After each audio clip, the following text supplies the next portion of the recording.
Alright, so I was told that you could not take the seats out if you had a half cage in, not a half cage, or like a, well, yeah, it's a half cage or a harness bar.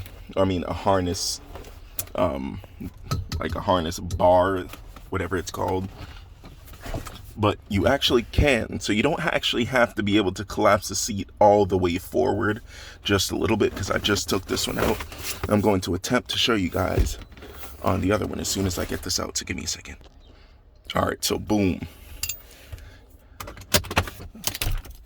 Drop that forward. Press down there on this little thingy. I'm gonna see if I could do it with one hand.